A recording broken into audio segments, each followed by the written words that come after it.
કડીમાં ગાડી રિવર્સ બાબતે વિવાદ, યુવાન પર લાકડીથી હુમલો, છરી સાથે ધમકી, 3 સામે ગુનો નોંધાયો. મહેસાણા જિલ્લાના કડી શહેરમાં નોબલ સ્કૂલ પાસે ગાડી રિવર્સ કરવા બાબતે થયેલી સામાન્ય બોલાચાલી બાદ મામલો હિંસક બન્યો હોવાની ઘટના સામે આવી છે.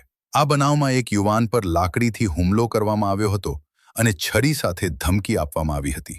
ફરિયાદી અમનભાઈ પ્રવીણભાઈ નિકુલભાઈ, ઉંમર વર્ષ 22, રહેવાસી અગોલ મોટોવાસ, કડી દ્વારા નોંધાવેલી ફરિયાદ મુજબ તારીખ 17 માર્ચ 2026ના સાંજે લગભગ 4 વાગે કડી નંદાસણ રોડ પર નોબલ સ્કૂલ પાસે ગાડી રિવર્સ કરવા બાબતે તેમની અને આરોપી જુસાબભાઈ રાઉમા વચ્ચે બોલાચાલી થઈ હતી.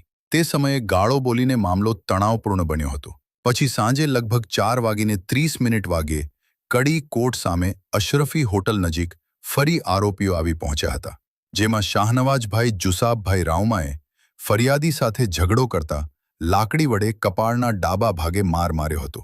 બૂમાબૂમ થતાં શાહબાજભાઈ જુસાબભાઈ રાઉમા હાથમાં છરી લઈને આવી ગયા હતા અને જુસાબભાઈ રાઉમાએ ગાળો બોલી ધમકી આપી હતી. આ દરમિયાન શાહનવાજભાઈએ ફરિયાદીને જાનથી મારી નાખવાની ધમકી આપીને ત્રણે આરોપીઓએ એકબીજાની મદદથી હુમલો કર્યો હતો. સાથે જ જાહેરનામાનો ભંગ પણ કર્યો હોવાનું ફરિયાદમાં જણાવાયું.